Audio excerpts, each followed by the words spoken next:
Okay, good afternoon, everyone, and thank you for joining us today for the Prime Philippines CALABA Real Estate Market Update and Opportunities webinar. I'm your host today, Connor Cowman of Prime Philippines. So thank you to everyone who has joined us. I hope you enjoyed the introduction video there from Prime Philippines. We have a very exciting schedule today, so I hope you're all ready and you're ready to take notes. So first, before we begin, I would like to say a special thanks to Aboitiz InfraCapital for partnering with us for this webinar. And I would like to start by playing a very short video that will explain further what they do.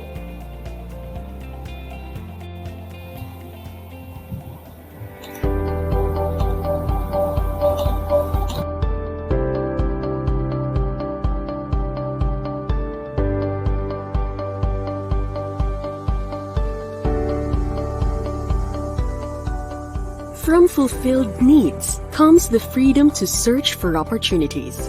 From seizing opportunities comes a maximized potential. At Aboitiz InfraCapital, we believe in the power of better infrastructure, in advancing businesses and communities, and transforming the lives of Filipinos. From water solutions and digital infrastructure projects to the development and expansion of integrated economic centers, each Aboitiz InfraCapital endeavor is grounded in our vision of designing the building blocks that empower the people we serve.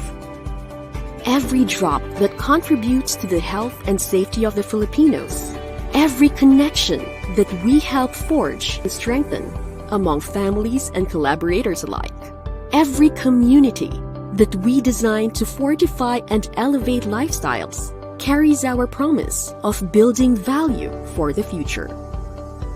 To help boost connectivity in the country and keep up with the growing digitalization across the world, Aboitiz InfraCapital continues to pursue digital infrastructure projects involving small cell sites and common towers.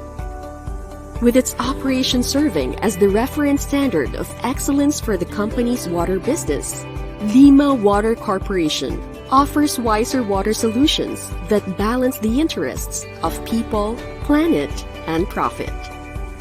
This Aboitiz InfraCapital wholly owned subsidiary also takes pride in being the first industrial park water services provider with a laboratory unit accredited by the Department of Environment and Natural Resources. In collaboration with the Davao City Water District, Apo Agua is building one of the Philippines' largest private bulk water supply facilities through the Davao City Bulk Water Supply Project, shifting Davao City's dependence from groundwater to the more sustainable surface water. With the Tambugan River as its water source, the project will be the first of its kind in Southeast Asia to utilize the water energy nexus concept, where water is used to generate power through its own hydroelectric power plant, which then produces the renewable energy required to power the entire water treatment facility. True economic development safeguards the future. Our well-planned integrated economic centers not only feature complementary commercial, residential, and industrial components for a multifaceted and vibrant township lifestyle, but are also poised to transform into smart cities that serve as catalysts for development in the countryside to further benefit the regions through economic and employment opportunities. Through the years, we have worked to seize our position as leading partner in the country's economic development, with the dreams of the Filipino people at the core of every plan we put into motion. We believe that today's strides set the stage for a better tomorrow, and that when better infrastructures rise, so will a better Philippines.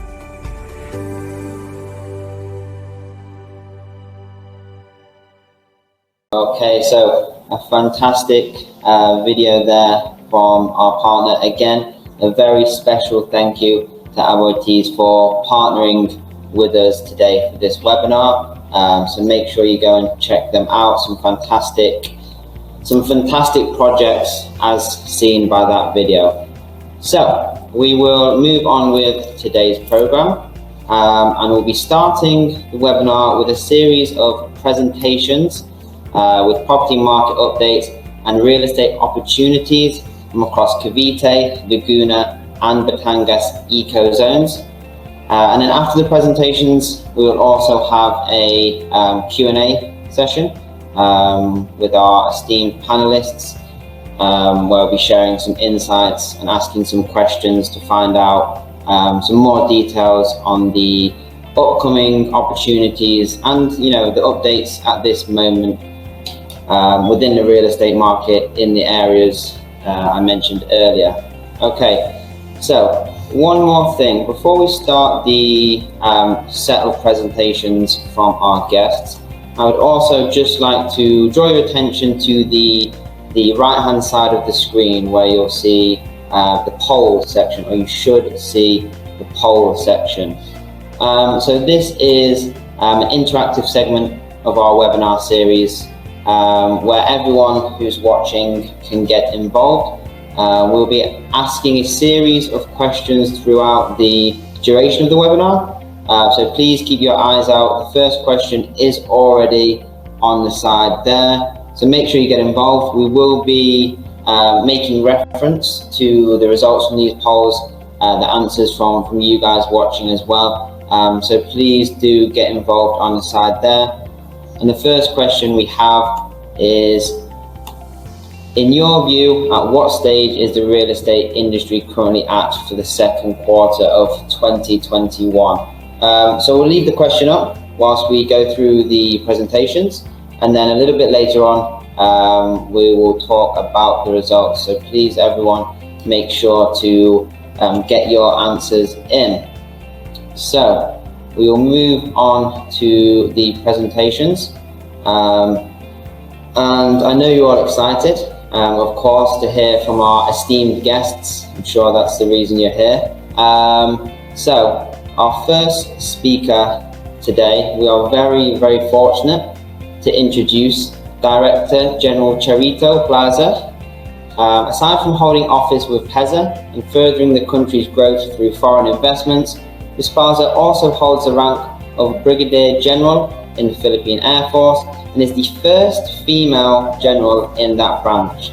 She co-authored the Special Economic Zone Act of 1995, with the establishment of PEZA succeeding it. She also holds a master's degree in National Security Administration and a PhD in Public Administration.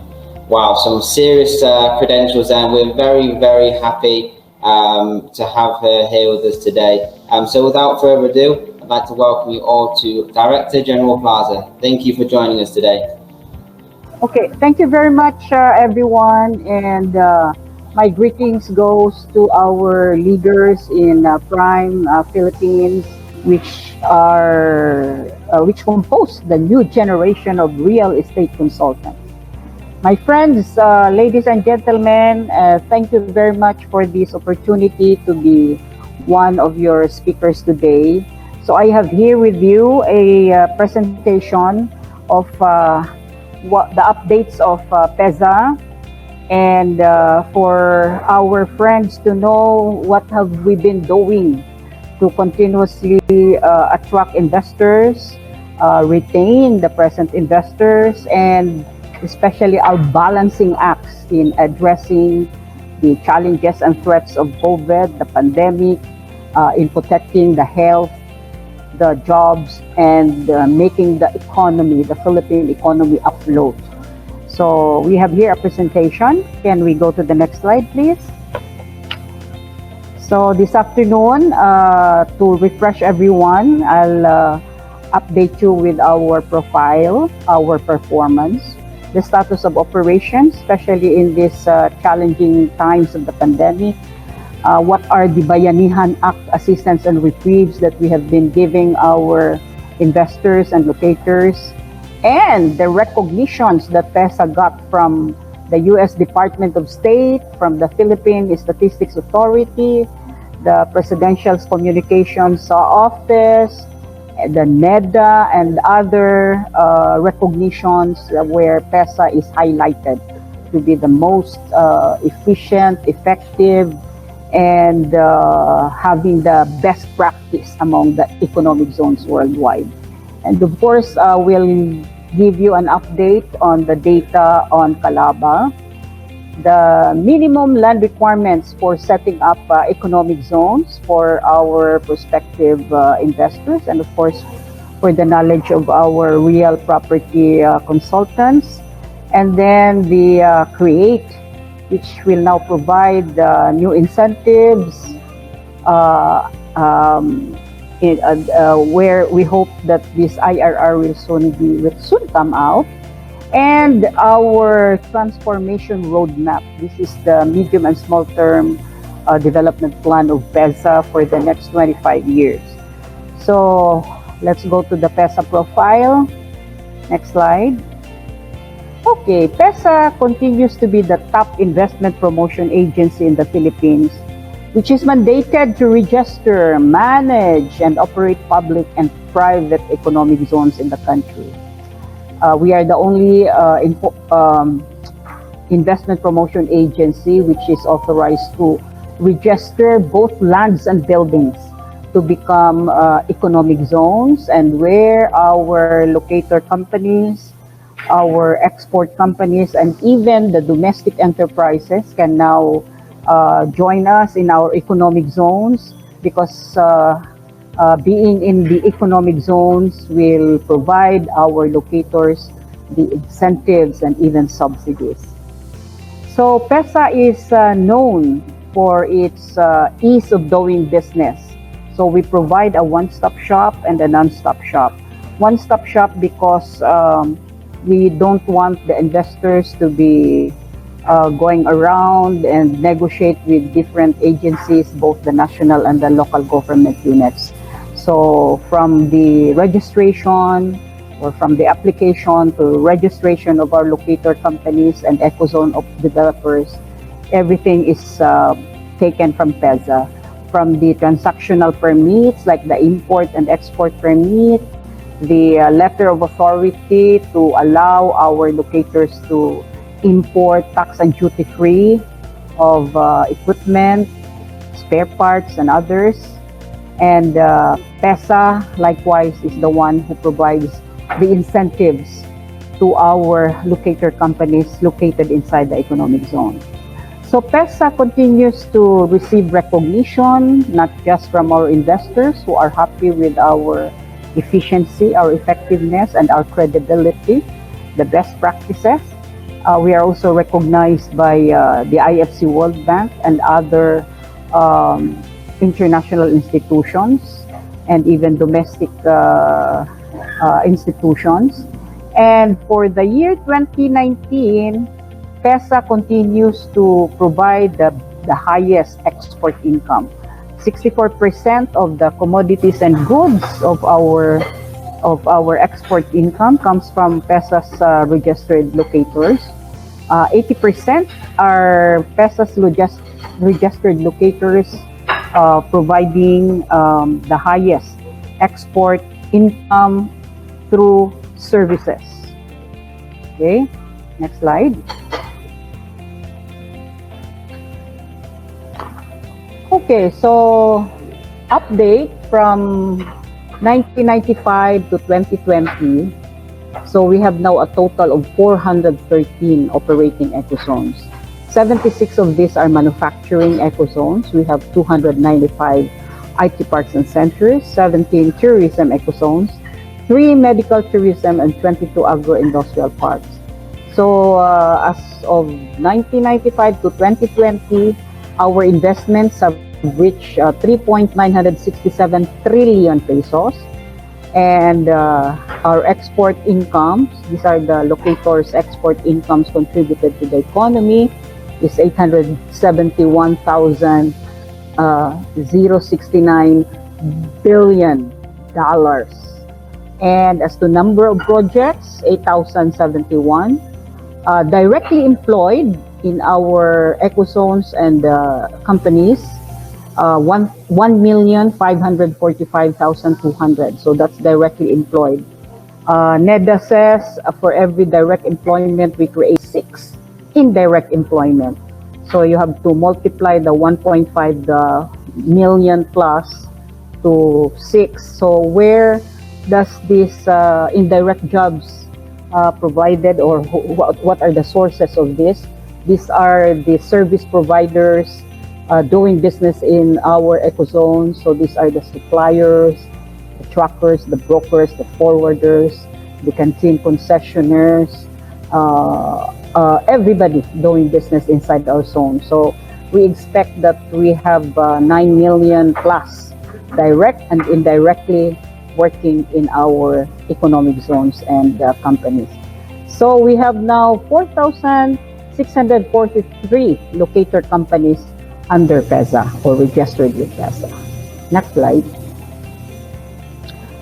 Okay, what's our status of operations now that we are in this pandemic because of the balancing acts of PEZA, where we provided all the business assistance and relief so that we hope that 100% of our companies will continue to operate, although 10% or even less are affected by the lack of the raw materials, the lack of workers because of the LGU lockdown. So right now, overall, we have 90% of our companies are operating nationwide.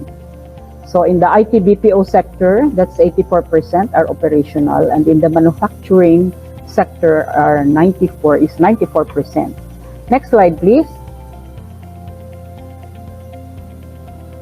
So if we distribute in Luzon, our ecozones and locator companies, 89% are operational. In the Visayas, 96%, and in Mindanao is 98%. Next slide. So in our next slide, we show here the latest recognitions PEZA received. First from the U.S. Department of State, where in their statement, they stated that the business environment in the Philippines is notably better within the special economic zones, particularly those available for export businesses operated by PEZA, which is known for its regulatory transparency, no red tape policy, and one-stop shop services for investors. Noteworthy advantages of the Philippine investment landscape include free trade zone, including economic zone, and a large educated English-speaking Filipino workforce. So in the right side, stated the continuous recognition of the IFC World Bank, which cites only PEZA having the best practice among the economic zones worldwide. Economic zones is now the trend worldwide, especially in Asia, where countries are competing, including us, of course, the Philippines, in attracting investors to locate in our economic zones where incentives and even subsidies are provided by different competing governments or countries.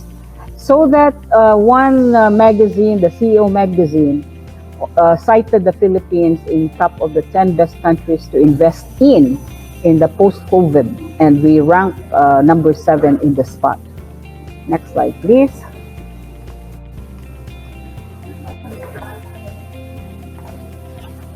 Next slide. Likewise, NEDA. Okay, NEDA conducted their cost-benefit analysis, where they evaluated the how do you call this, the tax incentives, which means that these are the taxes lost by the government because we provided this as incentives to our investors, versus the export income, the employment created, and all other benefits that the people, the Filipino people, and the entire government has taken advantage of because of the investment. So NEDA's cost-benefit analysis findings vindicates PEZA's incentives, and in fact, in their findings, it says that over the 3 years, 78.9% of employment were generated by the registered business enterprises under PEZA, And registered business enterprises under PEZA made an average of 94.5% of all exports of the country. And local government units who are hosting economic zones, especially in the CALABA zone or in the CALABA, where we have government zones, public zones administered by PEZA, and special economic zones owned by the private companies. So Cavite, Batangas, Laguna, we also have a public zone, followed by the private zones in Cebu, in Baguio, in Pampanga. So you will notice that in this host LGUs, it is confirmed that whoever will host economic zones and industries really enjoys a high classification because of the 2% gross income share of the locators, the ecozone operators, the RPT taxes that the LGUs get, and the overall social progress because their constituents were provided with jobs. So these host LGUs of economic zones host poverty and crime incidents, and even insurgency went down because of the social progress created by the economic zones. Okay, so another finding or another recognition is from the Philippine Statistics Authority. Next slide. So the Philippine Statistics Authority says that only PEZA registered a year-on-year growth in foreign investment commitments during the July to September period. For example, cited here is with 20.3 billion pesos, up 97% from 10.3 billion last year. In the first quarter of 2021, we really increased our investment by 54%. Next slide, please. Next slide. PCOO also gave a special citation to government agencies who are actively working, and PEZA is given that citation because of the great balancing acts on COVID-19.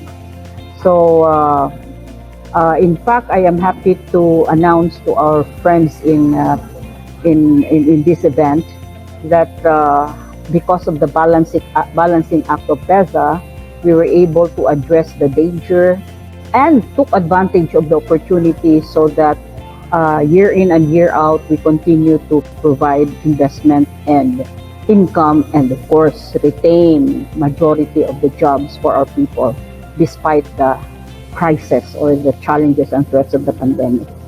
Next slide, please.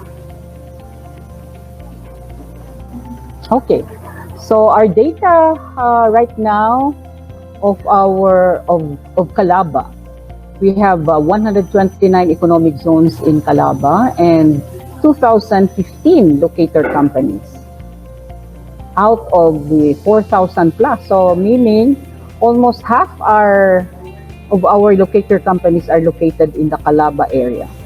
Next slide, please.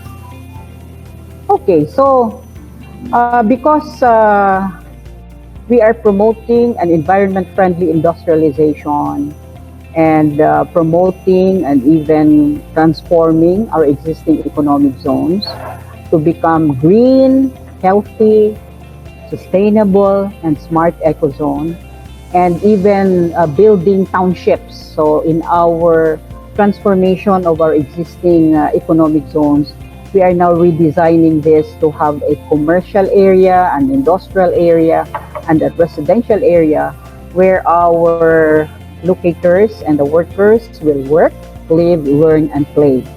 So because we are promoting an environment-friendly industrialization, we don't need to destroy our land resources and natural resources.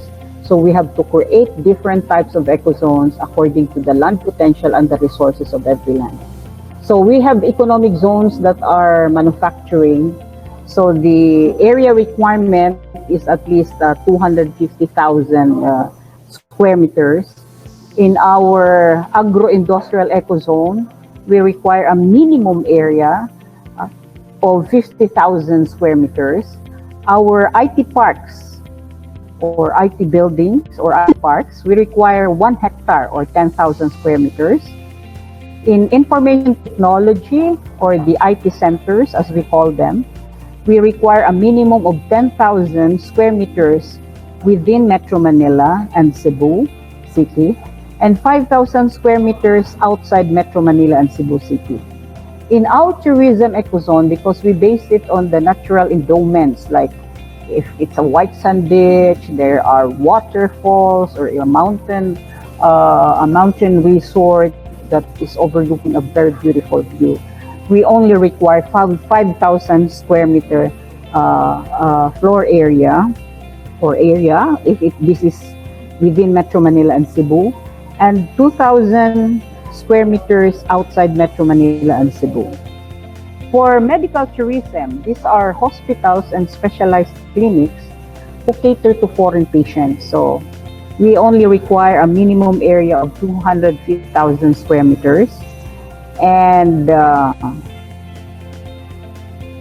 yes, 10,000, what is this? Tourism park. For tourism park, medical tourism park, just like the IT park, we require 1 hectare or 10,000 square meters. Okay. Other types of economic zone area requirement, next slide, is the retirement ecozone park, where we require a minimum area of 40,000 square meters. Our retirement eco center, these are buildings. We require 5,000 square meters within Metro Manila and Cebu, and 2,000 square meters outside Metro Manila and Cebu. KIST Park, this is our newest type of an ecozone, which is called as Knowledge, Innovation, Science, and Technology Parks. These are found in state universities and colleges and even private universities. This is the type of ecozone that we are opening to universities and colleges, private and public. So we only require 10,000 square meter inside their campuses, so that's 1 hectare. And then other types of ecozone, we have now, we started now to attract also the military reservation areas so that we can put defense industrial complexes. So what we require is 250,000 square meters. The bigger the land area, the better, so that you can accommodate more industries, more commercial, and more residential. But only those industrial or industries or export and industries that are into manufacturing, processing, refinery, assembly, tourism, medical tourism, agro-industrial will enjoy the incentives of PEZA. So those commercial facilities and residential facilities in form of condominiums, these are support services that we provide our locators so that they don't need to get out of the ecozone because everything is there. So the ecozone developer or operator can entertain or can welcome more industries, more commercial facilities and residential facilities where the locators, the workers will work, live, learn, and play. Okay, next slide, please. Okay, so what are the fiscal incentives or the incentives that PEZA provides? Presently, while awaiting for the incentives and subsidies provided under the new law, the CREATE law, so you will notice in the screen that we have green checks and gray checks. So what does this mean? So in particular, our incentives, like the income tax holiday, presently, if it's a pioneer project, we give 6 to 8 years, zero tax. For non-pioneer, 4 to 6 years.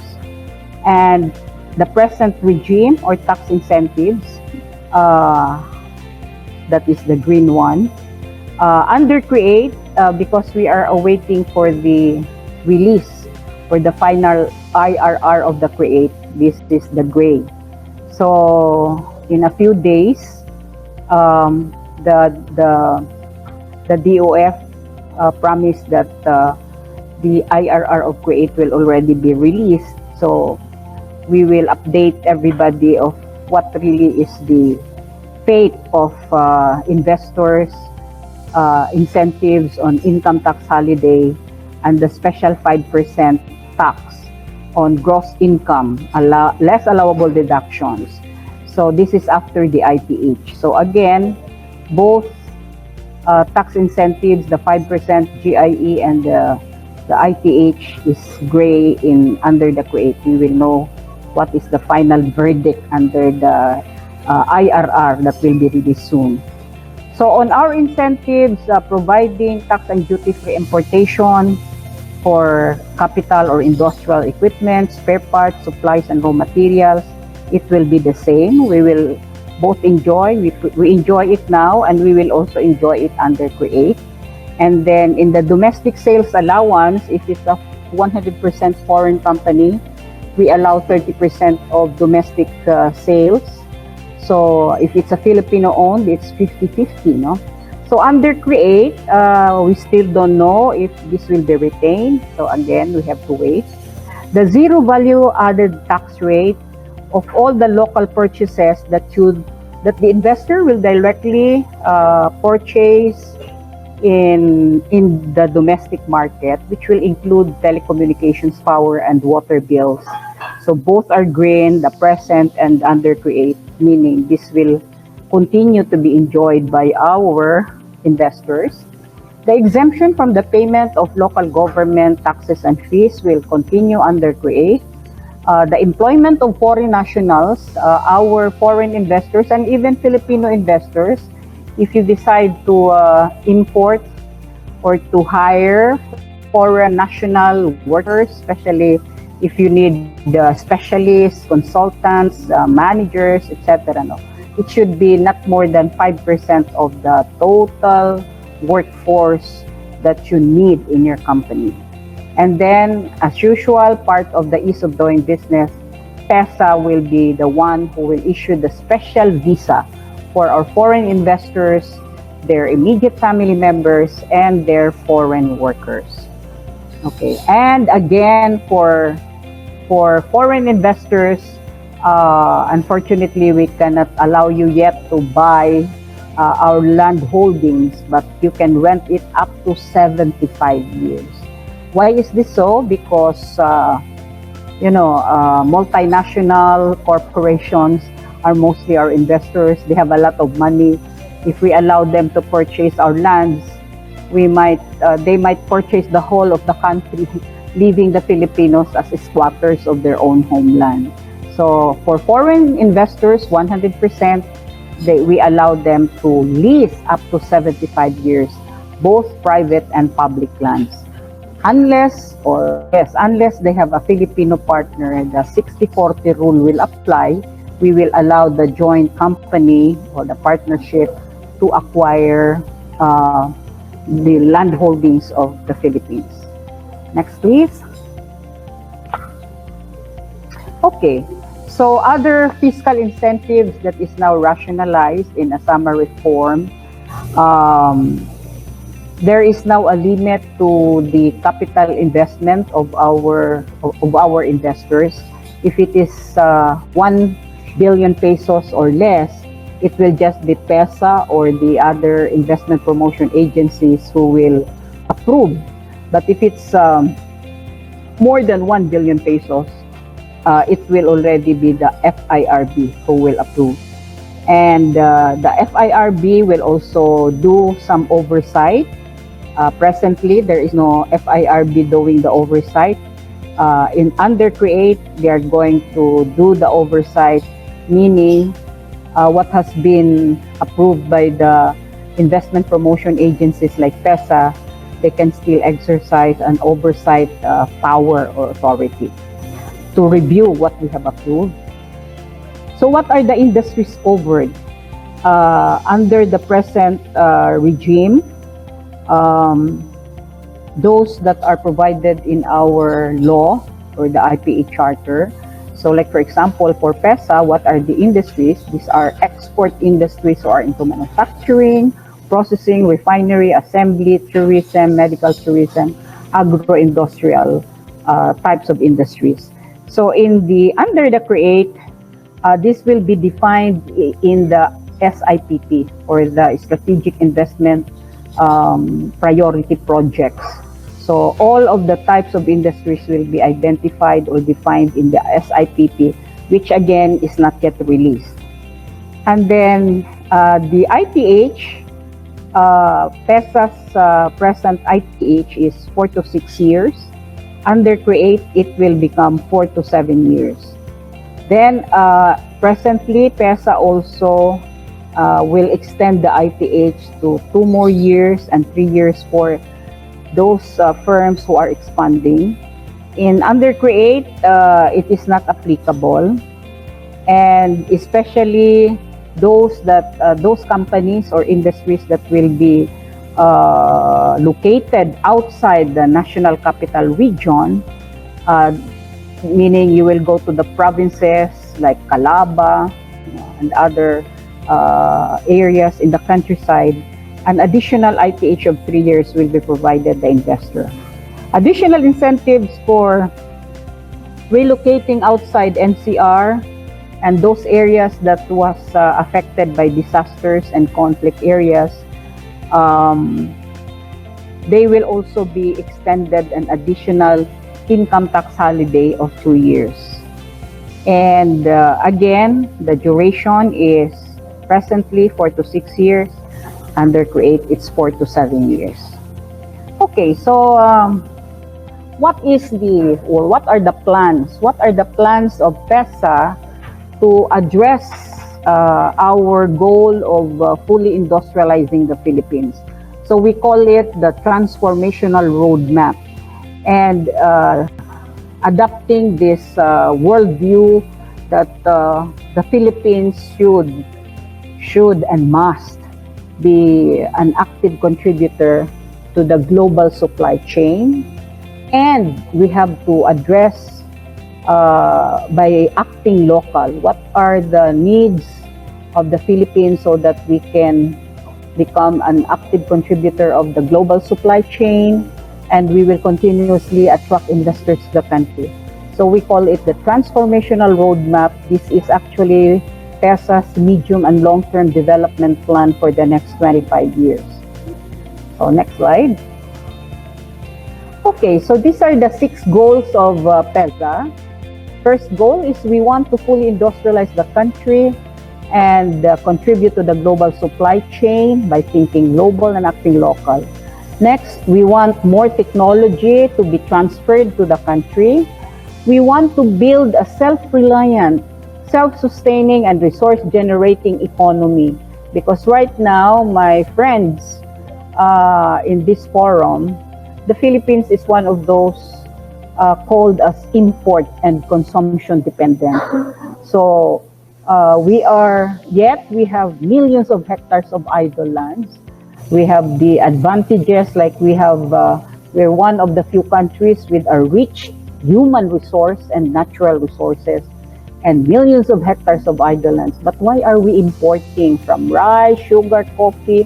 Why are we importing construction materials when we have mining lands where nickel and others that are used to manufacture construction materials? We instead allowed before the exportation of raw minerals. So including the lands are being exported, so this has destroyed our environment. So PEZA would like to put a stop on this. Instead, we are identifying mineral processing economic zone and invite mineral processing industries. So we have now 2 Japanese companies in Surigao and in Palawan. They are processing into different types of products the mineral resources. So we want to invite more so that we can protect the environment and create more industries. Like we have almost 9 million hectares of agricultural land.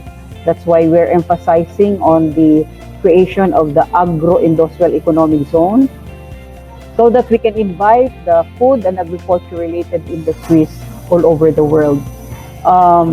We have a lot of tourism destinations, so we will be creating more tourism economic zones so that we can attract investors who are into theme parks, resort, wellness and naturopathy villages, retirement villages, to locate in our tourism ecozones identified in Luzon, Visayas, and Mindanao.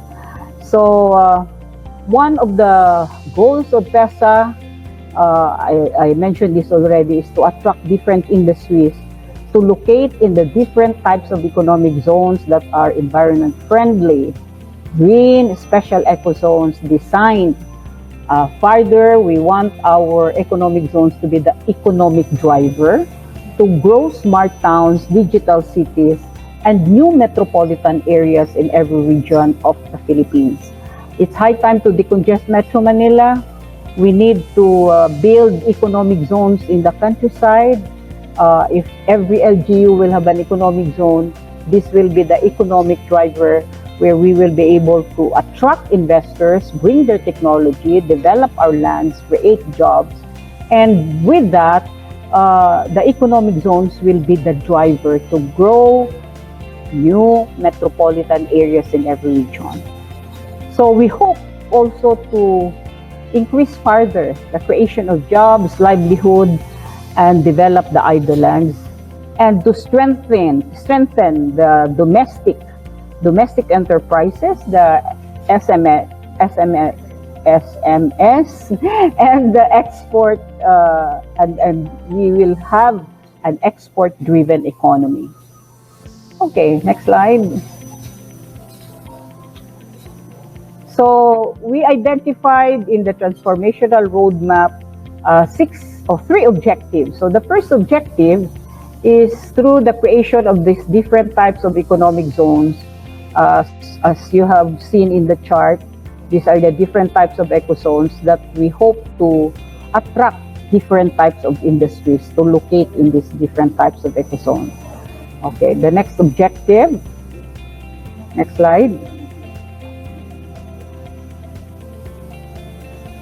Okay, the next objective is to put all this, it's still part of the first objective, to put all these identified potential, present and potential economic zones in the Philippine economic zones map.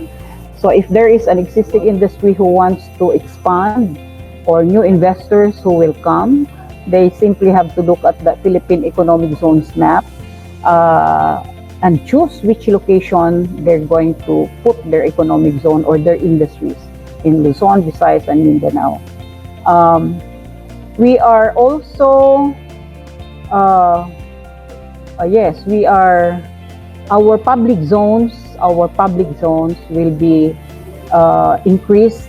We hope to build more public zones in every region because as we experience, the public zones are the ones who trigger the private sector landowners also to create economic zones.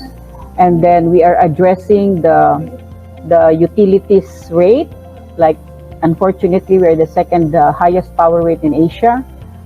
In our economic zone development, we really require or invite a power provider, utilities provider, who will put up an exclusive power generation to the locators or industries inside our zones and provide them the lowest power rate, lowest compared to those outside the economic zones.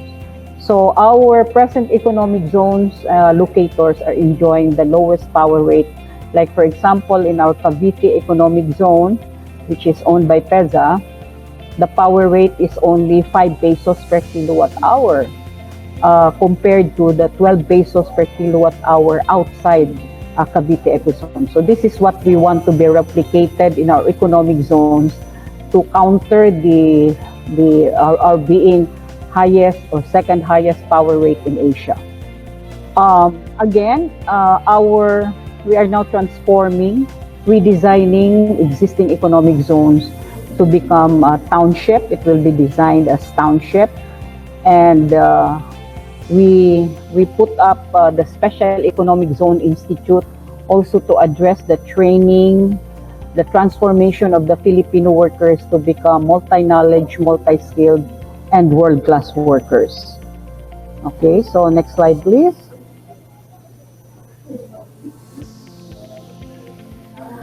For our second objective, so we can fulfill the goals, is to enhance the ease of doing business through our one-stop shop and non-stop shop.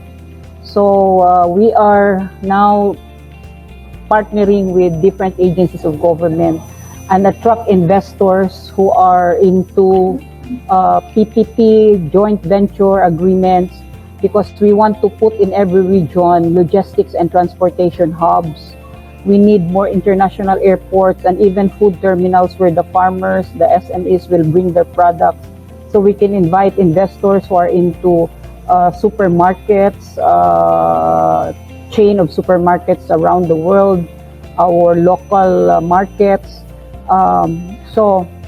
JV, PPP, BOT, and other partnership schemes are now the focus of PEZA, so we can attract more investors and building or creating credit facilities. So we will soon be signing an MOU with central bank, foreign banks, and the local banks who will provide credit facilities to LGUs, to government agencies managing public lands that will become economic zones, and even the private sector, and everybody doing business in our ecozone. Okay, so that's our second objective. Let's go to the third objective. So in the third objective, because we want to train and transform the Filipino workers as multi-knowledge, multi-skilled, world-class workers, we have the CES, or the Special Economic Zone Institute, in every region, where the training of the manpower and the skills needed by our industries will be conducted. We are now partnering with the state universities and colleges in every region, with TESDA, with DOST. We also have the PEZA Academy, which will build the PEZA employees, all government agencies, development officers of the LGUs, to become specialists and experts in ecozone development, in ecozone designing, management, operations, marketing, and others, so we can attract more investors to come to the country. And in every ecozone, we try to organize the ecozone workers and, of course, the PEZA employees to become military reservists, where the military is teaching us on how to respond to disasters, calamities, and emergencies. So we assure our investors that investing in our economic zones, they are assured of safety and security. Next, please. Next slide. Okay, so now PEZA is doing an automation process, so to enhance our ease of doing business. And monthly we are hosting a Global Biz with PEZA. So the Global Biz with PEZA, we are taking advantage of the new normal, where we connect with everybody in the world through virtual forums like what we are doing. So every month we are scheduling a specific country investors to join us in the Global Biz with PEZA. It's an investors forum to market our economic zones and potentials here in the Philippines. So like this coming June, all Japanese investors will be participants to the Global Biz. And both the Japanese Embassy in Manila and the Philippine Embassy in Japan will help PEZA in inviting and in gathering these Japanese investors. This will be followed in the following month, the Israel investors, the European investors, the American investors, China investors, and so on and so forth.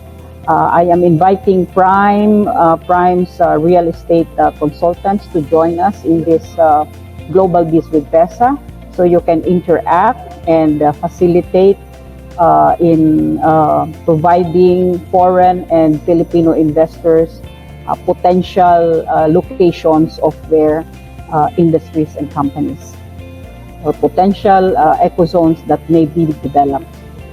Okay, next please. Okay, then we have the dollar program, which means development outreach for labor, livelihood, and advancement of resources. This is actually PEZA's job and livelihood fair online, where physical conduct of exhibits and events on ecozones, recruitment of jobs and livelihood programs are available online. Next please. Okay, so these are the 5 programs under the dollar program. We have a job expo, an innovation and livelihood expo, the online special economic zone institute training. We also have the import and export expo to inform both the foreign and Filipino suppliers and SMEs that these are the importations and exportation of our investors. So we want to address that again. The supply chain in the Philippines will be completed, so we will minimize that importation and our being consumption-dependent economy, but enhance our being production, manufacturing, and export-driven economy. Then the logistics, transportation, etc. Expo. No? So again, this is related to the attractions or invitations made by PEZA to logistics and transportation hubs provider, those who will put up IT infrastructure, public works infrastructure, and others, so that we can complete the supply chain, we can put up the efficiency factors all over the country. Next please. Next please. Okay, recently we have PEZA's Uplan Bayanihan and Sagip Negosyo at Trabaho. So what is this? We are trying to assist and encourage our locator companies to help one another, or each other by buying or selling their products to their fellow locators. No? So at least mabubuhay sila. No? We want their businesses to continue so that they can also continue in providing jobs to our people. So we call it, once a locator, for example, an export enterprise will sell their products and services to another fellow export enterprise, we call that as indirect export or constructed export. Next please. Okay, so PEZA is holding MOUs, MOAs with our big partners in government like the BIR, the BOC, the DOJ, the PNP, the Union of Local Authorities of the Philippines, the LGUs, the national government agencies, the GOCCs, the banks, and even the foreign banks and the local banks. No? So everybody who can help PEZA in its marketing and promotion to attract more investors to the country in our economic zones. We also have the CAPIPs. These are PEZA's investment promotion partners. These are individuals or organizations throughout the world who are now helping PEZA in its marketing and promotion activities, so we can bring and attract the investors throughout the world to come to the Philippines. And our battle cry is Galing Pinas, Galing Pinas. So which means that all products that comes from the Philippines are best, and the Philippines is best to invest in. Okay. This is our partnership with the PNP. So in our public zones, for example, we are putting up police stations so that they can help us in addressing the needs of our locators and our workers, and address the minor crimes that may happen inside our economic zones, because we want to assure our investors that investing in PEZA's economic zone will assure them of safety and security. Next slide. Okay, so we will also be putting up a hospital and a primary health care in our public zones that will cater exclusive to the workers and to the locators. Again, we have a partnership with the local government units who are putting up economic zones through a usufruct agreement, meaning partnership with PEZA. A usufruct agreement is that the PEZA will help our LGUs to market their economic zones, and we help them in managing their economic zones, and we get a 12% management fee out of the income of their economic zones. Okay, so another way is a franchise royalty agreement with power providers like Transco. We have the Meralco. We have also the and other private sector providers of utilities.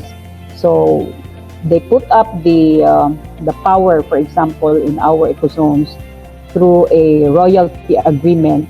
So their income and their services is exclusive to the locators of the zone, and with a cheaper rate.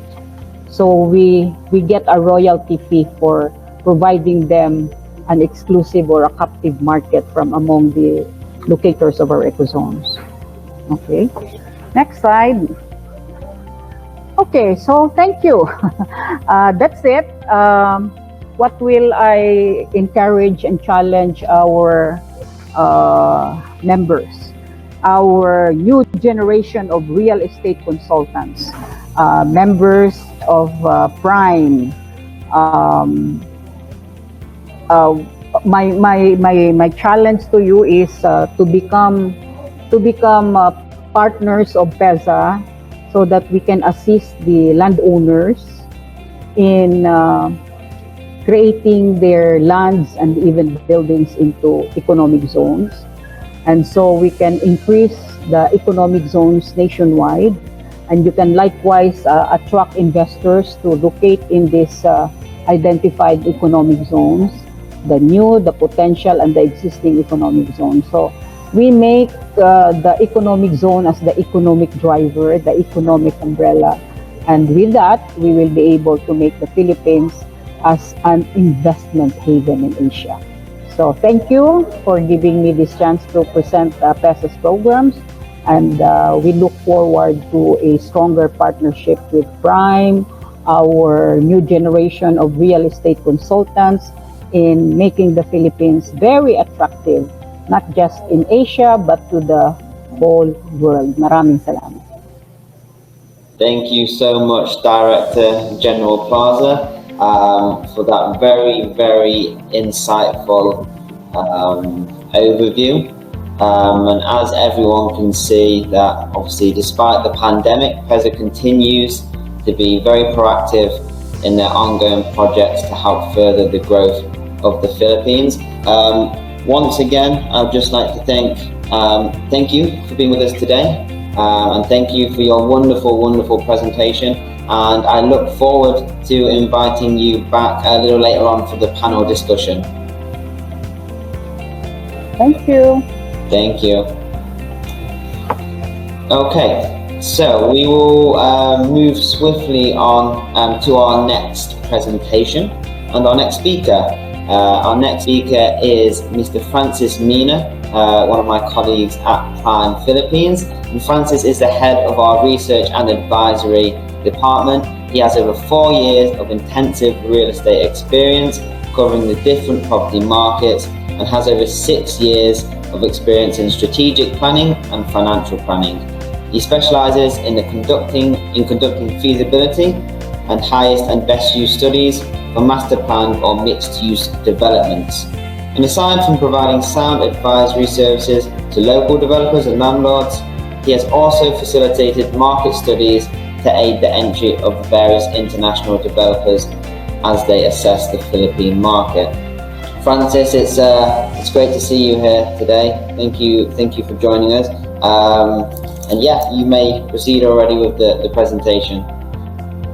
Thanks, Connor.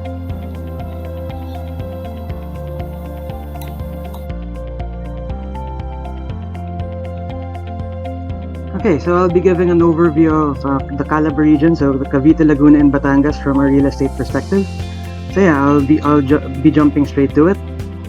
First, what I'd like to cover is the office sector. For the office sector, very interesting to see that we currently have a total of 365,000 square meters of office space, not including the upcoming office buildings, of course, and the completed buildings in the Island Cove area.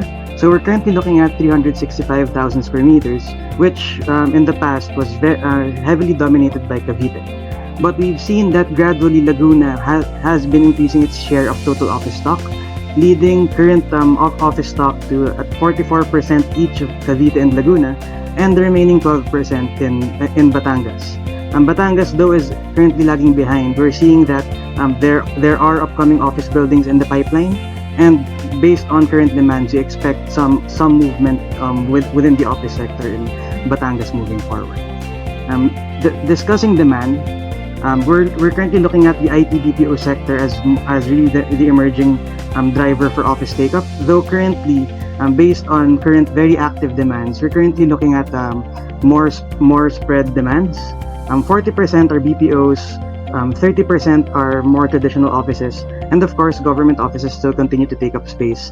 So giving a very fair spread. In terms of locations, it's still Cavite and Laguna that are main priorities in terms of expansions, but we're seeing that there is some movement in Batangas as well. So very spread at this point. And what's very interesting for us to see, and why we really see the BPO sector as really continuing to drive this take-up, is we see that in terms of their expansions, they're really looking at going provincial.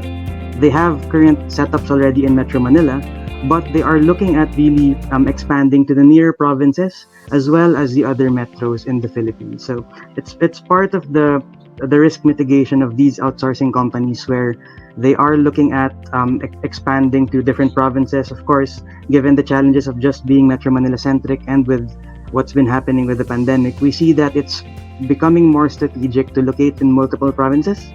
Aside from this, we also see that BPOs are continuing to source out microsite satellite offices in the nearby provinces of Metro Manila, and are continuing looking at continuing to tap these areas of Cavite, Laguna, and Batangas. So we see some demand in all of these areas for BPOs as well. In terms of average rental rate, what we see is in CALABA, it's averaging at around 630 pesos per square meter. So it's a lot more cost efficient than locating in Metro Manila, and is very much comparable to the other provinces as well. I'd say one of the current challenges in the provincial expansion is, of course, the lack of supply that is readily available for these BPOs, which serve as a potential opportunity for property owners and investors alike, especially those who are well invested in the CALABA region. Touching quickly the industrial sector. So for the industrial sector, we're looking at a very active Cavite, Laguna, and Batangas area. Something interesting we noticed is, in terms of industrial parks, by numbers, it's Cavite and Laguna that dominate the number of industrial parks and compounds in the region. But when we look at land areas, very interesting to see that Batangas actually commands 40% or majority of industrial land within CALABA. When we look at demand, we see that for warehouse demand, so the chart here shows warehouse demand. For warehouse demand, we see that it's heavily driven by logistics companies.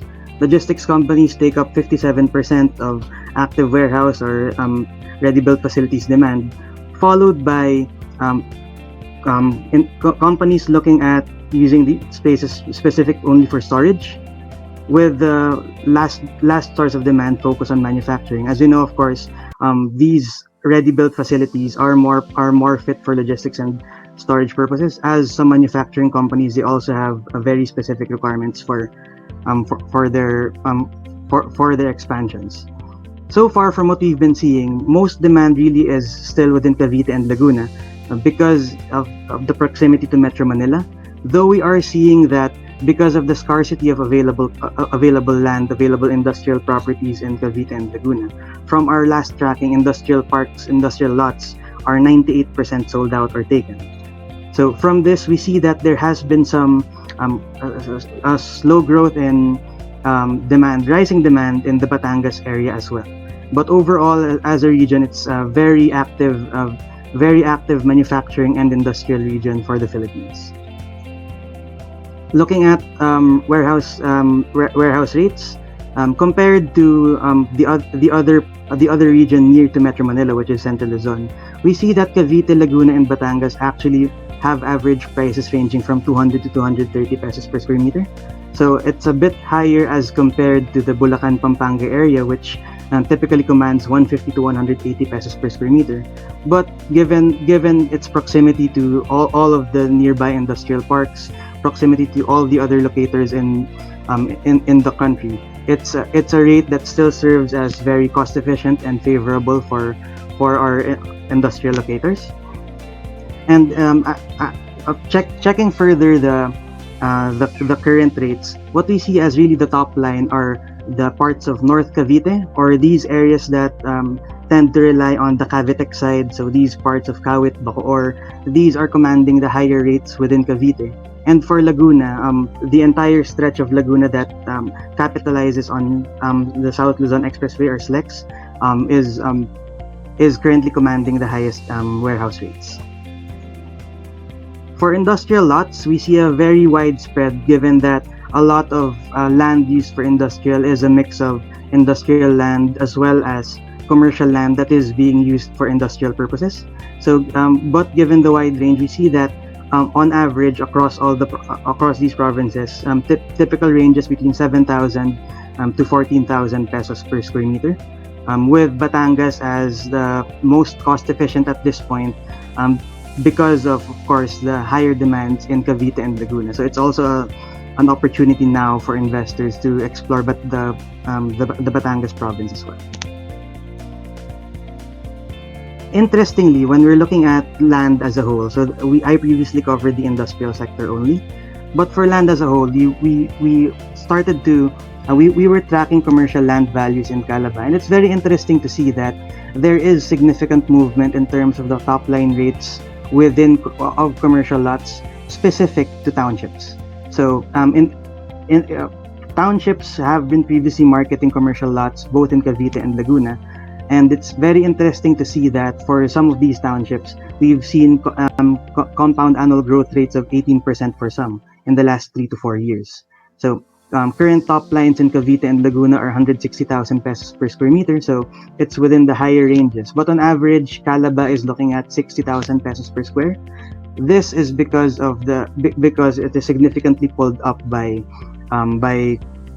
township development. So for those who are investing, commercial land is something to look out for, and is something we are continuously monitoring. With regards to the entire pandemic, what we saw that there really was price inelasticity, or there was minimal challenges with regards to commercial land prices, especially for the prime commercial lots. So moving forward, and if we're looking at really mitigating risks, we look at these very core assets, we look at these prime commercial lots as something that will be standing the test of time.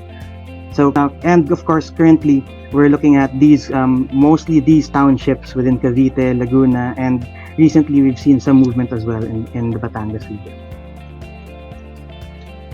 Something we're really looking at moving forward is, of course, our infrastructure projects. Now, in the past, we've been, I'd say, very Metro Manila centric. A lot of development really focused within Metro Manila. But given the current infrastructure projects, we really see that development is really now moving out. Top developers are moving out. They are increasing their land banks in key provinces. It's now a lot easier to traverse north to south. I, for one, for example, am living in Laguna. Very easy for me to go to my office in Quezon City. So given these infrastructure projects, we now see higher connectivity and higher potential for the surrounding provinces of Metro Manila, both to the north and to the south. I'd say what really sets CALABA apart from the other provinces, from the other regions at this point, is its readiness in terms of industrial activity as well as residential activity. And given these movements, we see more potential for commercial also moving forward. We've seen instances of municipalities in CALABA that were converted to cities because of these eco zones, because of these industrial parks and residential activities, and eventually bringing in more commercial activity as well. So our outlook for CALABA and for real estate as a whole. Just showing here our indicator on where Metro Manila, Greater Metro Manila, and Visayas and Mindanao currently state. Looking at these, we see that Greater Metro Manila is currently where investors are really more keen on investing at this point, looking at raw land acquisitions and the like. But aside from that, looking at each property sector, we see that there is opportunity for the office sector. Retail sector has gradually recovered, and for some locators in the retail sector, we see that Greater Metro Manila sales were actually able to sustain them despite losses within their Metro Manila branches. We've seen that residential, though condominiums are a bit challenged, specific to some segments, we've seen that residential subdivisions are doing much more favorable.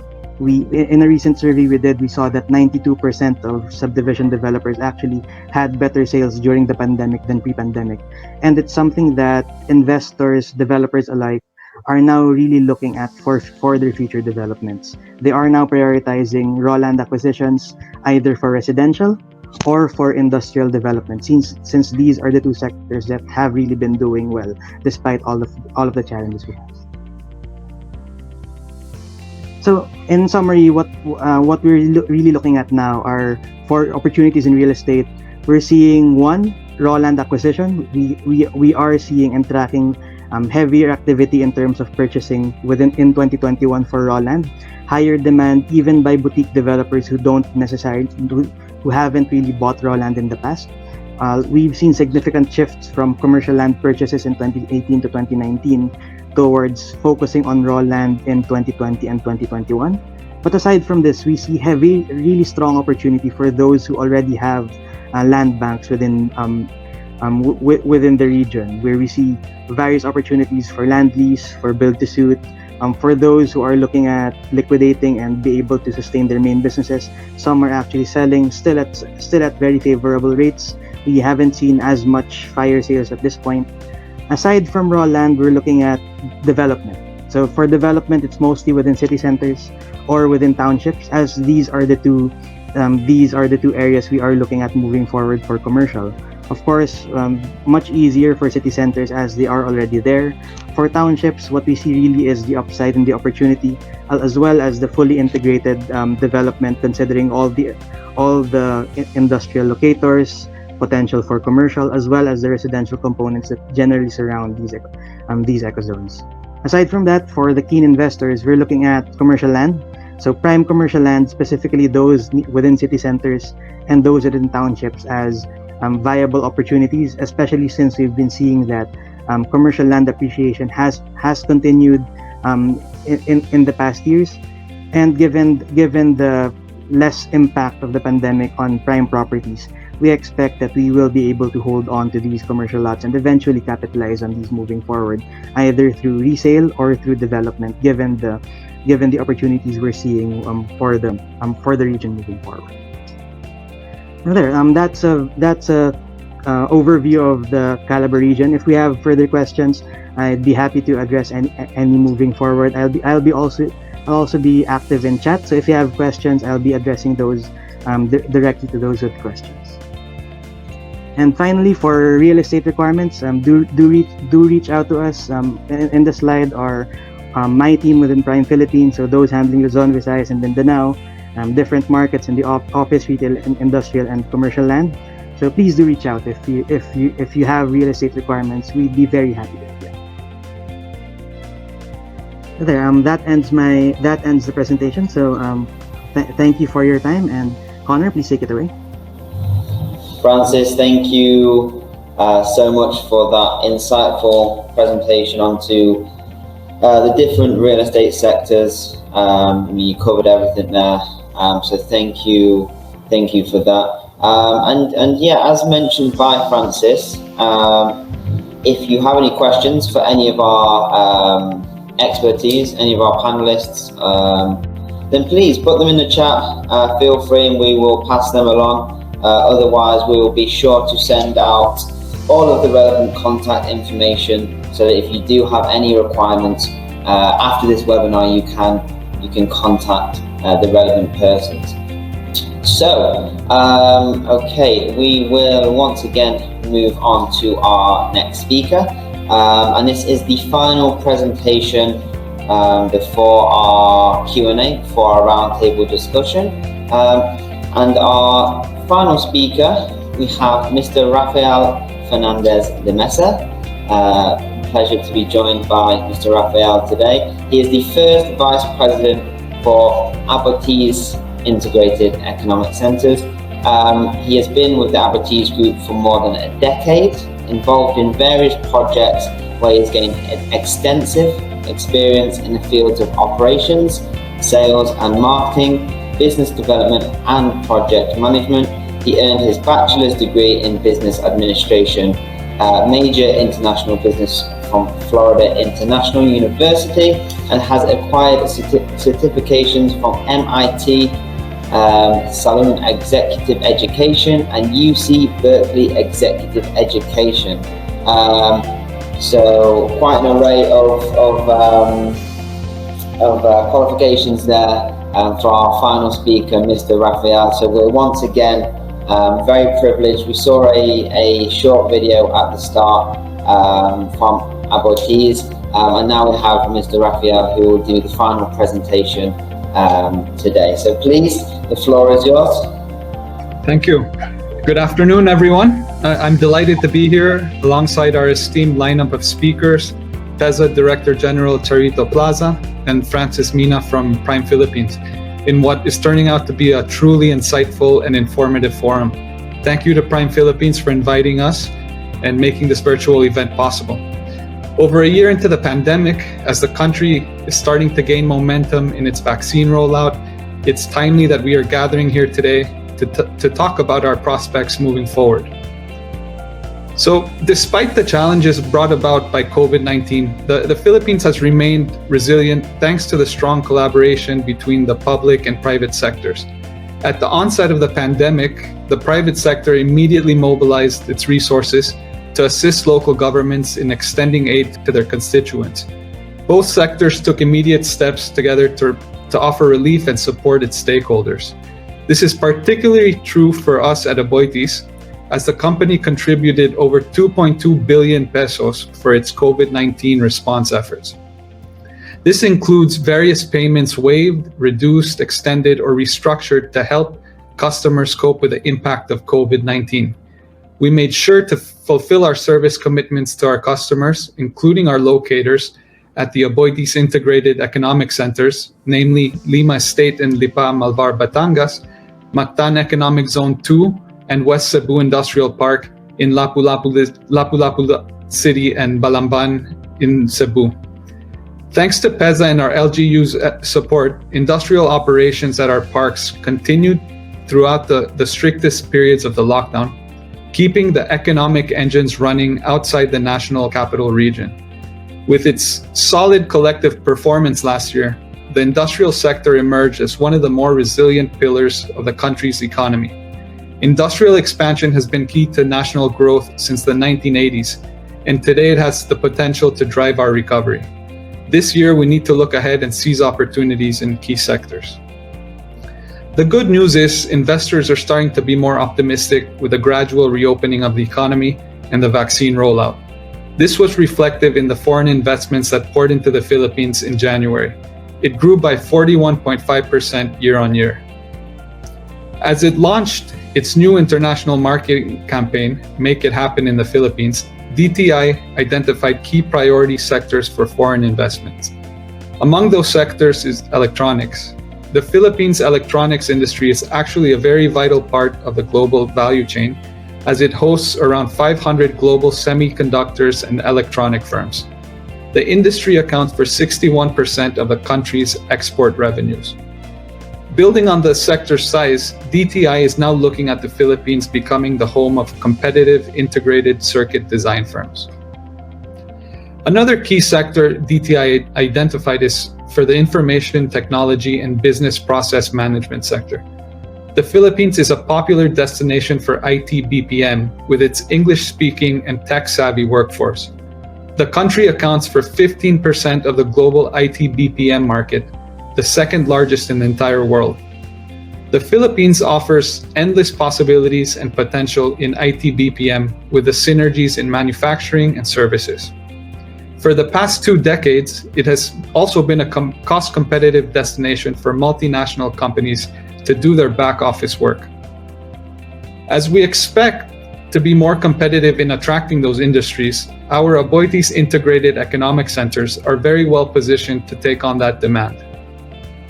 As I mentioned earlier, our industrial parks in Batangas and Cebu are all located in fast-growing economic hubs and accessible through various transport networks. Spanning over 1,000 hectares, our developments provide a full suite of sustainable and reliable ecosystem services by providing water, power, and construction services. Showcasing our strength in estate operations and management and business and product development, the industrial estates feature complementary commercial, residential, and institutional components, resulting to a multifaceted, vibrant township lifestyle. We are considered the leading fully integrated industrial anchored estate developer in the country, with a proven track record for over 25 years. In the past few years, our estates have significantly grown. We now have, as I mentioned, over 1,000 hectares in total land area, with our locators employing over 90,000 people. We also have amassed 100,000 square meters of GLA of commercial retail space, and we have 200,000 square meters of PEZA accredited office spaces under planning. This in addition to an additional 60,000 square meters of GLA for office buildings. And we're just getting started. We're currently actively expanding our estates, and we are set to transform them into smart developments, equipped with a complete ecosystem of infrastructure and the latest technology. Now let's zero in on Lima Estate, because of its large size and ideal location, Lima offers a unique opportunity to manufacturers, developers, and other investors. It provides a vision for progressive, integrated economic center development that service the community within and outside of its borders. With that, we see Lima Estate as the leading industrial anchored estate in South Luzon, if not the entire country. It synergizes industry, commerce, and lifestyle into an integrated and sustainable community. We look forward to continue to drive progress, not just in Batangas, but in the whole region. Lima Estate today is a 794-hectare property, making it the largest privately owned industrial estate in the Philippines. It is a host to 130 industrial locators, over 60,000 employees, and 2,500 households. We also have a 138-room 4-star hotel development, as well as 167 shops located in our mall establishments. The PEZA registered ecozone is a fully integrated industrial estate composed of manufacturing, office, lifestyle, hospitality, residential, and institutional developments. Since Aboitiz acquired Lima in 2013, the estate has expanded to close to 800 hectares. Currently, we have 95 locators in operation, with an additional 35 locators who are either planning or constructing their facilities. Over this time, we've sold nearly 250 hectares of industrial land at an 8% CAGR since 2014. And just recently, we've opened 72 hectares of industrial land inventory, as well as something we're very excited about, which is a close to 4-hectare area where we are selling commercial lots. In this satellite map, you can see how Lima has more than doubled its total land area in just less than 10 years. From being a purely industrial destination in 2013, it has evolved into a mixed-use estate, masterfully designed for a multifaceted and vibrant township lifestyle. And with our latest expansion involving the development of the 100-hectare area, we hope to generate an additional 20,000 new jobs for the Batangas area, as well as for neighboring areas. Now, another great thing about Lima is not that it already has a well-established central business district. Among the existing commercial components are the outlets at Lipa, which host retail brands, restaurants, and the athletic sports field called the Aboitiz pitch. There's also residential and lodging options, which are integrated across the township with Lima Park Hotel, the villages at Lipa, and the Campo Verde and Summer Hills subdivisions. The estate also boasts of its own transport terminal in Lima Exchange and proximity to schools and colleges, including Industria Senior High School, located at the outlets, which is a joint venture between FEU and TIP. Seeing a better overview of the existing commercial developments within the Lima CBD, like the outlets, Industria School, Aboitiz Pitch, Lima Exchange, and Lima Park Hotel, you can fully appreciate the potential it has for developers and investors alike. Lima CBD is the first fully master planned CBD in all of Batangas and truly brings something exciting to the province. In the future, as Lima gears up to become a full-fledged smart integrated economic center, its 30-hectare business district will further be transformed by additional BPO companies, office buildings, dormitories, schools, hospitals, additional hotels, as well as civic centers. These in addition to the existing components which are already there. And in the next 10 years, Lima Land also plans to develop and expand the estate to more than 1,000 hectares. The transformation of our central business district, our commercial and industrial zones, will open up a new wave of opportunity, spreading progress and bringing a higher standard of development to provincial locations. As we expand the estate and add new components, the Aboitiz Group is well positioned to realize its vision for Lima, to be the leading industrial anchored estate in the country, spurring economic growth for Batangas, its surrounding communities, and for the country. Thank you for your time and a pleasant afternoon to everyone.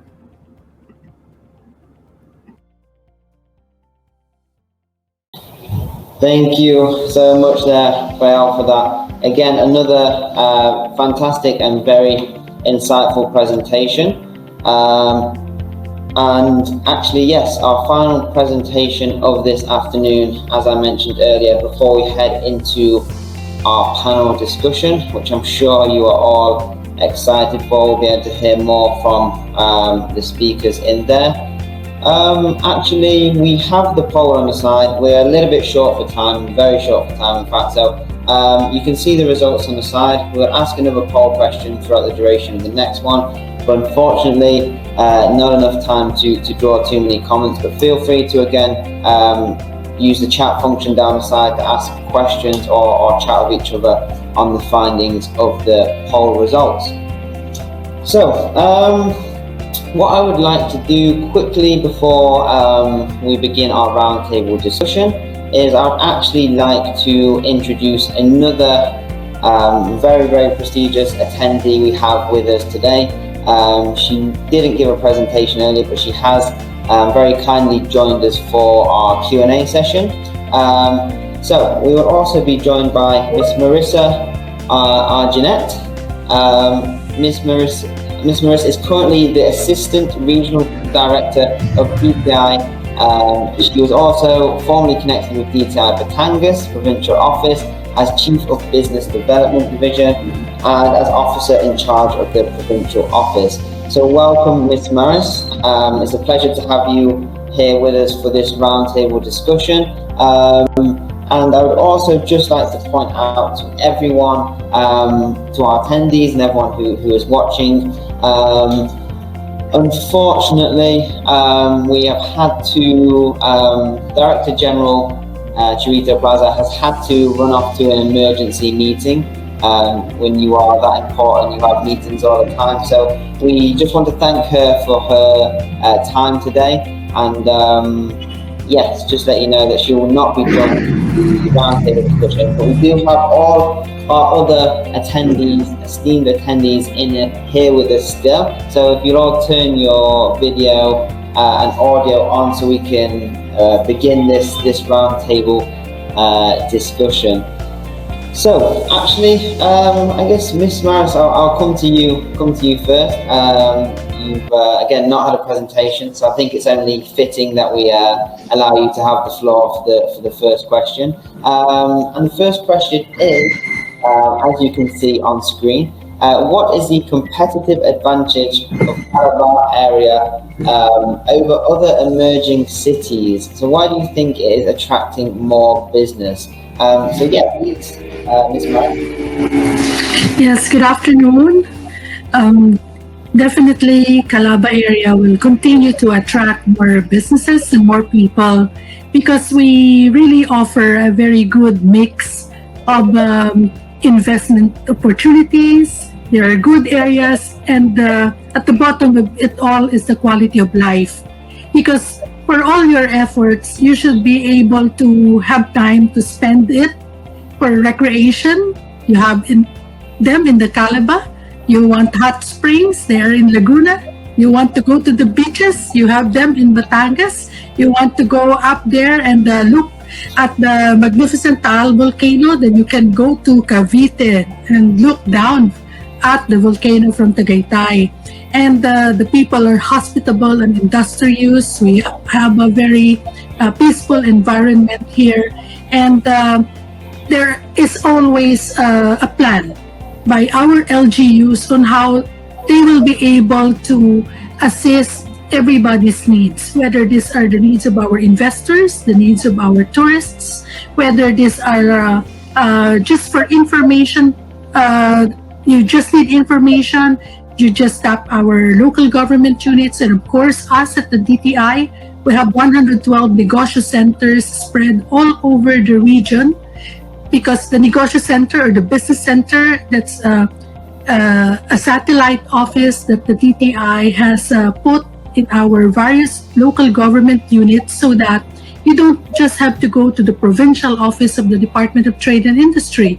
You can go to your respective municipio or local government unit, and you'll have somebody there from the department who can answer your queries or at least advise you on your business needs. Great. Yeah, I mean, you said hot springs, you said beaches. Both of them sound about perfect right now. So just to follow up a little bit for you, Ms. Maris, can you share with us specifically the steps that are being implemented by the DTI to support the faster recovery of the whole Calabazon region? Oh yes, we had Director General Plaza earlier, and of course she's catering to our large investments. We at the DTI were looking at our micro and small entrepreneurs, and you see 2020 was really a very challenging year because the volcano erupted, and then it erupted in January, and then in March we are already on lockdown because of the pandemic. So we had to really think of something very fast, and we had to give livelihood kits. So if you have a bakery business, we can support you with a livelihood kit, perhaps of flour, sugar, and something that that can help you pivot or rebound. And then we had to support it with, of course, capital. If your business had been locked down for 3 months, then you can apply for sort of a very, very light loan, no interest, just a service charge, and the amortization period is really negotiable. That is how we try to rebound our small entrepreneurs, because not everybody can go back to work at the time, and even at this time, but we're already very happy with the developments.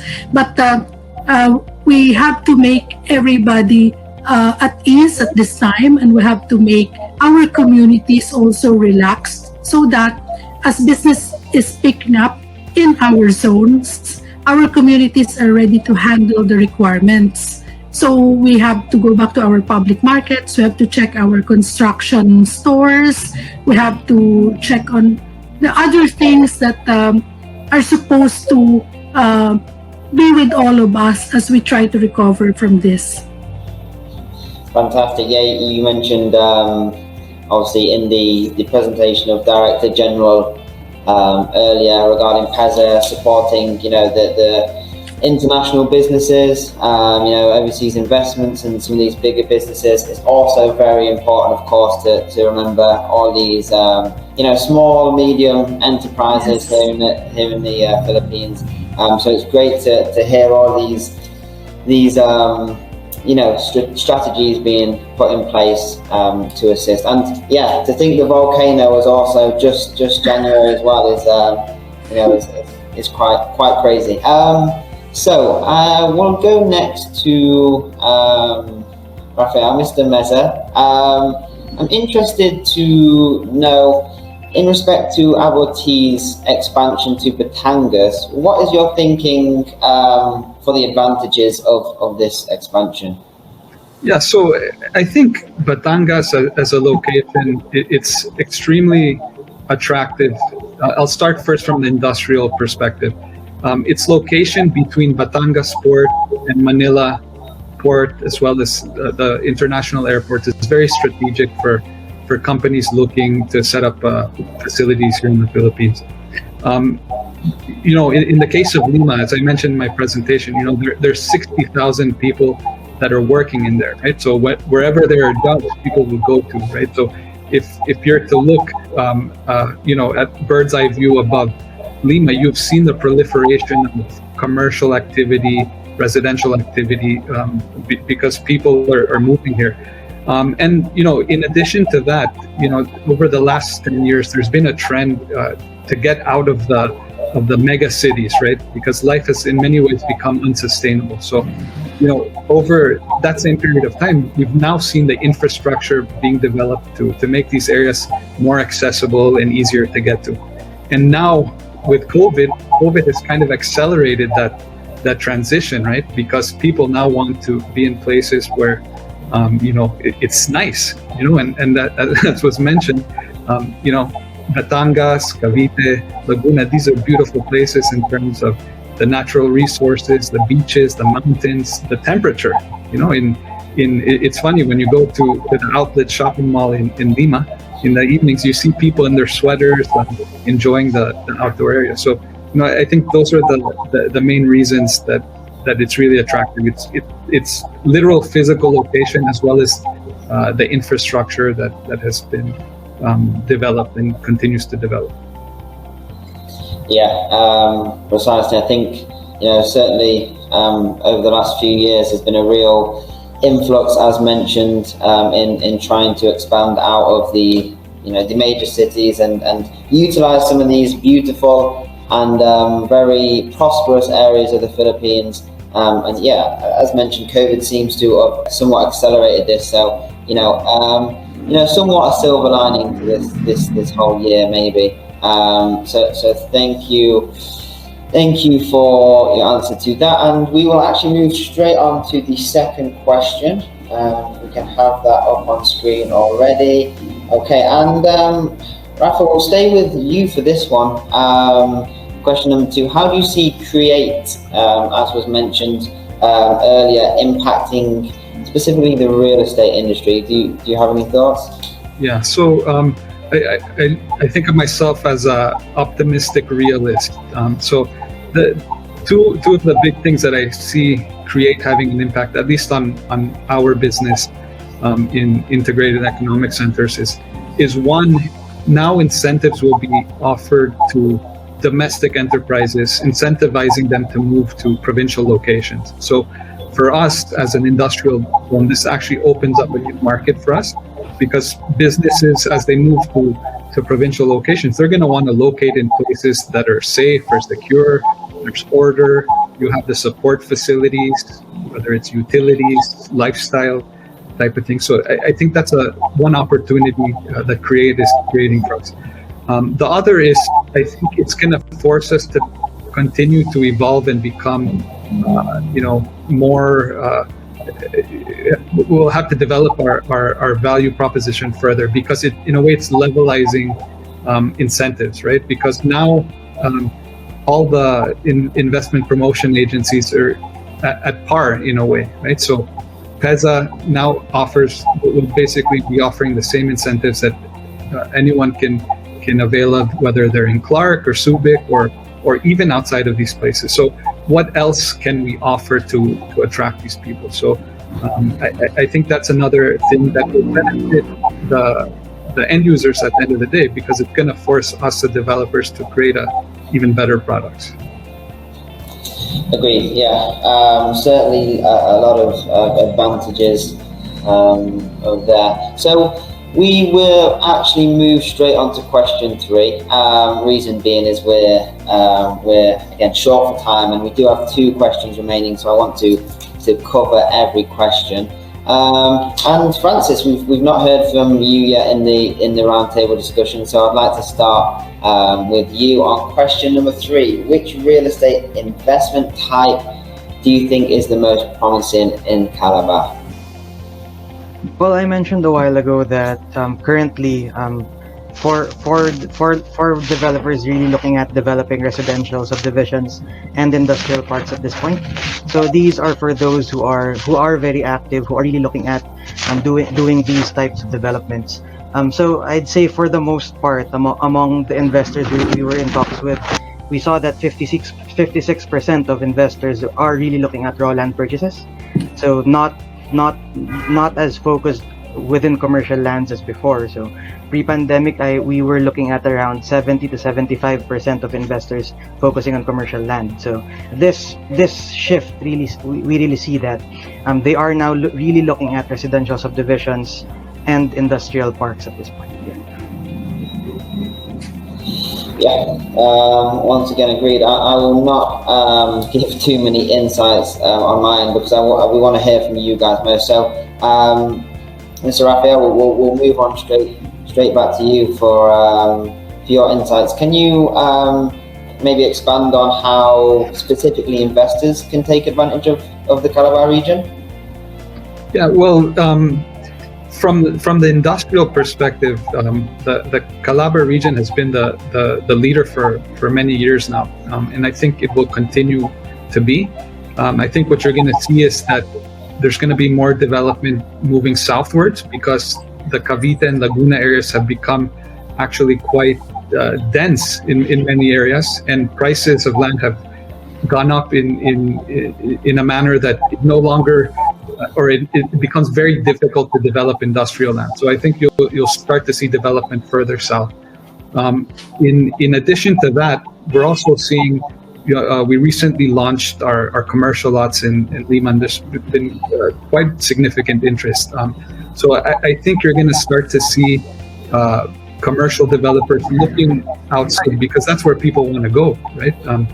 People are looking to move outside. Businesses are starting to look at the hub and spoke model, where they have perhaps a centralized location in say BGC or Makati, and then satellite offices closer to where people live. And where do people live? They want to live in places that aren't necessarily 20 square meter apartments. For that same price, they can now get a house and lot in Laguna and Batangas. So I think you're going to see that, and we launched the residential component of Lima, the villages about a year and a half ago, and we've seen tremendous success, because again, people want to move out to the provinces, but at the same time they want everything. They want the comforts of the city in the provincial location in a less dense format. So you'll start to see probably what we're doing at Lima, where it's not single use. It's a mix of uses, walkable, high quality, global standard type of communities. Yeah, I mean, once again, I fully agree in terms of all these areas within these regions that have great potential, and as you mentioned, things like the hub and spoke model with businesses looking at still having somewhat of a foothold in Makati or BGC, but really expanding out to the benefit of their staff and to everyone. So I think with that we'll move straight on to question number 4, so we can get a bit more of a lengthy answer on this one here. So, Ms. Marissa, I've seen that you've been nodding along to a lot of what has been said already. I can see you're very excited about this region, certainly. So I'd like to start with you, actually. What is your outlook on CALABA as an emerging market for real estate investments? And, how will the pandemic shape the future of eco-zones and real estate in general? We will have everyone speak on this. So, Ms. Marissa, please go first, and then we will be followed by Francis and Rafa. If you guys just kind of all go in one by one so we can get a nice detailed discussion going on this final question for today's webinar. So, please. I'm very positive. It still has to reach its peak. I'm from Batangas. When Lima broke ground, I was with DTI Batangas, and I'm very happy. I go there. I visit the place. My brother used to live in Lipa. I visit the place so much, and I have great expectations. Not just for Batangas, not just for Lima, but for the CALABA area. I think it's going to grow more because you cannot take away something that is, geography is certainly a gift, and the preparation and the planning is the work of the people there. So we experience the challenges, and we are ready and are going to rebound from this. We're going to plan well for this. Those in the zones and those outside of the zones have already learned their lessons well. So it's about time to collaborate and cooperate and move forward. So what's important is the next step. Yeah, I agree. Mr. Rafael, how about you? What, from your side of things, the eco zones and I guess real estate in general, what's the effect of the pandemic, and what's your general outlook? Yeah, I think the pandemic has really forced us to make quick changes and adapt rapidly to something that no one really foresaw, right? But I think what you'll begin to see is again less density, but at the same time all those comforts that people want at their doorstep. So an example of that, again, just to bring up Lima again, if you go to our shopping mall there, which is within our CBD, it's an open air format. It gives you the ability to walk and be in the fresh air, enjoy the evening outside. Of course, we live in a climate where it rains, so you have to ensure that there's canopies, that you address those types of elements. But I think you're gonna see a lot more of that in provincial locations. I think we're gonna be learning from the mistakes of the past, whether it's what we've seen in the mega cities in the Philippines, right? We're seeing what we can do different. We have the advantage that in many ways we have a blank slate, so we can plan well, taking those learnings. And even looking to the U.S., for example, the suburbs and the sprawl of the U.S., we also don't want to repeat that, right? So I think you're going to see a lot more mixed use, but perhaps lower density developments. Yeah, and so certainly a silver lining, or multiple silver linings to this whole thing. And you're right to continue to bring up Lima in this case, because it's certainly a relevant example to what we're looking at here. So Francis, I guess you can really round this off on a real estate perspective, I guess, please. Yeah, well, I'd say 2021 really is the year of decentralization. Very interesting to see, and echoing a bit on what Rafa said, where during crisis it really is a clean slate, a lot of opportunities for these secondary areas, secondary markets. And what we really see is for CALABA specifically, for these provinces outside of Metro Manila, it's really opportunities for these municipalities, for these cities to shine. We've seen in the past where areas, for example, such as Santo Tomas, Batangas, which was previously a municipality, because of the activity in the area, it was upgraded into a city. So we really see that movement moving forward. There is very strong interest to really go out. Investors are really looking at purchasing outside of Metro Manila. And I mentioned a while ago residential and industrial, which I'd say are the current hotspots, but it won't end there. We see that for commercial activity, there is still continuous interest among the locators we're handling. Expansion still is more or less on hold in Metro Manila, but they are really looking at expanding outside to the nearby provinces right now. So in terms of recovery, we really see that these provinces, both to the north and to the south, so for the purposes of our discussion, CALABA looks to specific sectors of real estate look to recover much faster in CALABA as compared to Metro Manila. So it's an opportunity right now. For investors who are still focused on the commercial aspects, we still see opportunities for community format centers, retail strips, for example, within these provinces. Aside from that, I mentioned a while ago, we're currently handling some BPO demand, and these BPO demands are really moving outside. They're really looking at provincial expansions. And as we know, once you start with the industrial parks, you bring in labor force. Once you bring in these BPOs as well, we now see more and more people looking at working in these areas, which will eventually lead to further migration and eventually helping out these areas of Cavite, Laguna, and Batangas much further. So aside from really just decentralizing outside of Metro Manila, we're really looking at these nearby provinces as the next hotspots, the next magnets, where further provinces won't just focus on going to Metro Manila down the road. They're really going to look at transferring to Cavite, Laguna, Batangas, these areas as well. So I'd say for the pandemic and how it really shaped real estate, it's really moving outside. It's really, I agree, lower density, more open areas, more accessible, community format for the retail side, and for office, we really see that work will be coming to the provinces sometime soon. So it's also something to look out for, especially for investors who are not just keen on residential and industrial, but who have those plans of doing office developments down the road.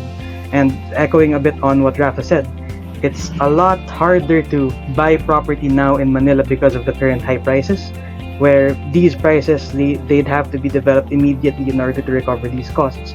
When in these provinces of Cavite, Laguna, and Batangas, we have some waiting period, but because of the current price, it's a lot easier to enter and to allocate the rest of the budget for development down the road. Great, thank you. Thank you guys so much. I hope everyone who has joined us today has gained a real valuable insight into the vast benefits that we're seeing already and likely to see in abundance in the future. It's certainly been a pleasure on my end to have you all here with us today. Ms. Marissa, Mr. Mesa, Mr. Mina, Francis, Rafael, guys, thank you so much for joining us. Thank you for everyone who attended today. Apologies that we ran a little bit over time, so there was just too much information to fit into an hour and a half. And thank you for everyone for your poll answers, questions, comments on the side. Unfortunately, as mentioned, due to the time restraints, we can't quite get to all the insights on the poll and everything like that. But I mean, we'll certainly do future episodes, and we'll release more information on this topic likely in the future. So watch out for that on the Prime Philippines social media pages. And yeah, please stay tuned also for, of course, any future webinars, and do feel free to reach out to any of us here at Prime Philippines for any of your requirements or any of your questions. I'm sure that the panel guests as well are open to answering any of your questions in the future should you have. So please reach out. And yeah, so that's about it. That wraps us up. Only 30 minutes over the allotted time. I think we've done pretty well given the volume of information there. But again, on my side, and certainly on behalf of everyone here at Prime Philippines, it's been a pleasure. And of course, Director General, who had to run off to another secret meeting, we thank her also. And we appreciate everyone who has joined us today for your time. That wraps us up. Thanks, guys, and stay safe. please join us for our future webinars. Thank you. Thank you. Pleasure. The pleasure is all mine, guys. Thank you so much. Take care. Take care.